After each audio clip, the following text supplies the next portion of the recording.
Antes de iniciar nossa aula, gostaria que escrevessem o nome nos comentários para facilitar a nossa chamada. O tema da aula de hoje é considerações para a interpretação das leis de Mendel. Então, nós vamos falar de maneira geral sobre a primeira e a segunda lei de Mendel, e quando você identifica em um exercício quando é a primeira e quando é a segunda lei de Mendel e como usar os quadros. Só para a gente revisar um pouquinho, a primeira lei de Mendel fala o seguinte: cada caráter é condicionado por um par de fatores que se separam na formação dos gametas, nos quais ocorre em doses simples.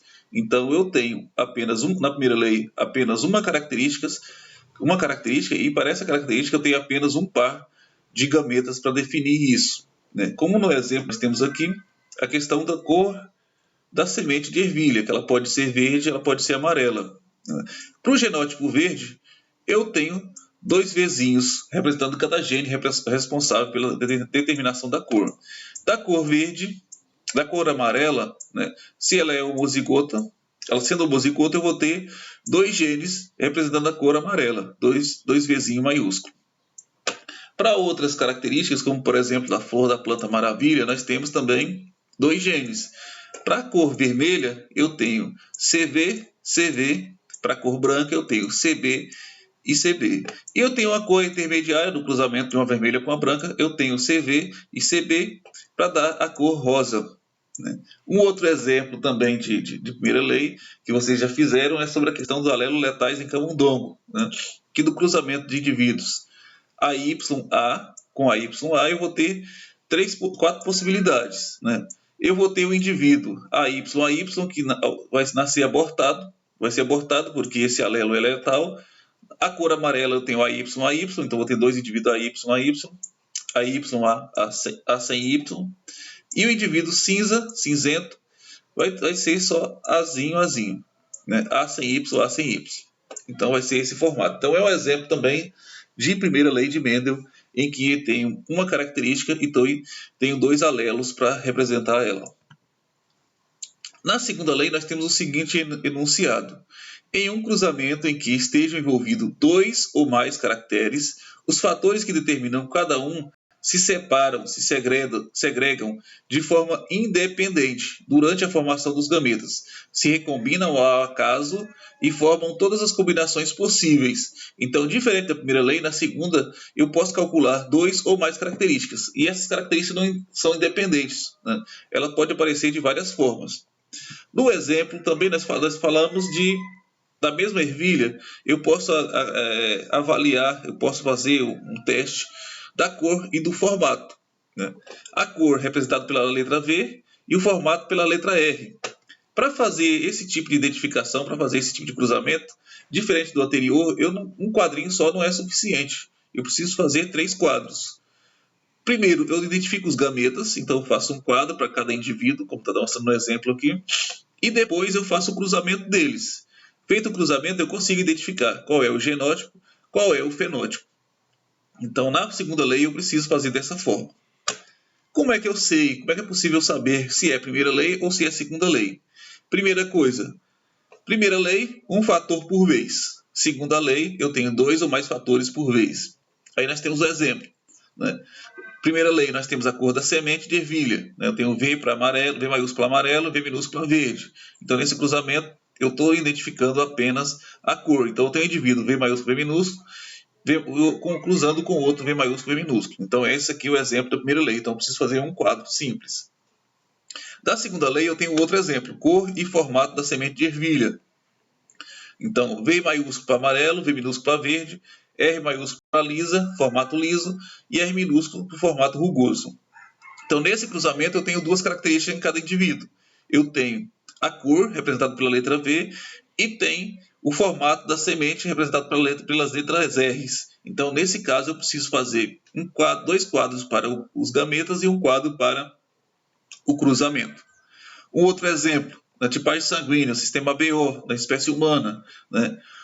Quem tem tipagem sanguínea A, ele pode ter o gene AO ou o gene AA, né? Então ele pode ter esses 2 tipos de gene no seu corpo. Quem tem a tipagem sanguínea B, ele tem os genes, pode ser BO ou dois genes B. Quem tem a tipagem sanguínea AB, tem nos seus genes o gene A e o gene B. Quem tem a tipagem sanguínea O, os dois genes são O.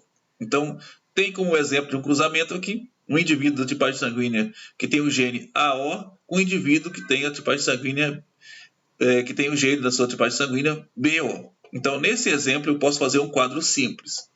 Na segunda lei, eu tenho outro exemplo de cor e comprimento da pelagem de porquinho das Índias, né? Porquinho da Índia.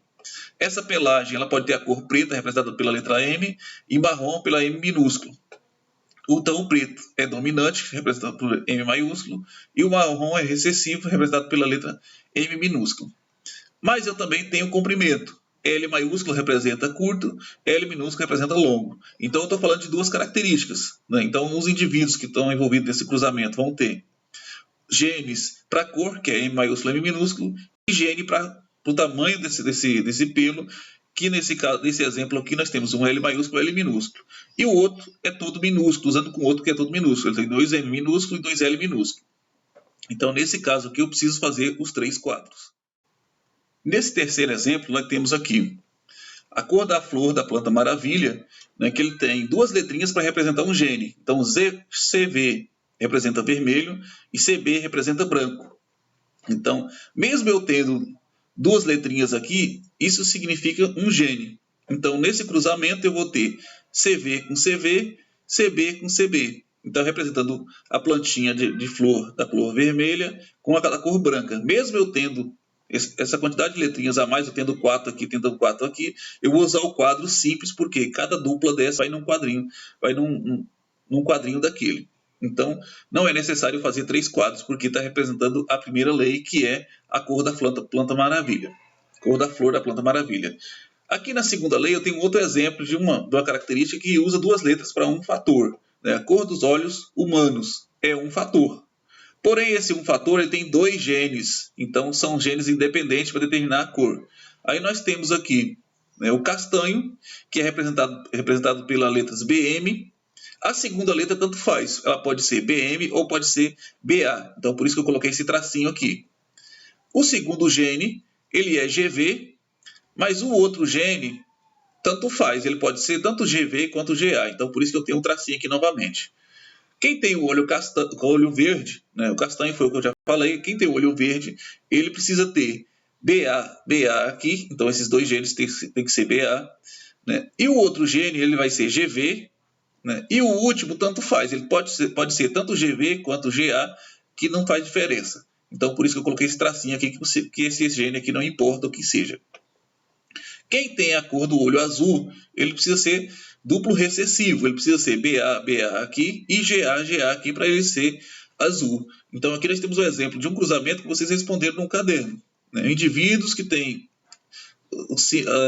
os genes BM, BA com GV, GA, com um indivíduo que tem o gene BM, BA com GV, GA para ver qual é o resultado. Então eu tenho duas letras para representar um gene. Então, nesse aqui, como estou falando de dois genes independentes, eu também uso, né, dois quadros para falar sobre a questão dos gametas e um quadro para fazer o cruzamento. Então, fica um cálculo maior. Resumindo de forma geral, a primeira lei eu uso esse quadro simples. A segunda lei eu preciso fazer dois quadros para o gameta, um quadro grande para o cruzamento, para depois identificar o genótipo e o fenótipo.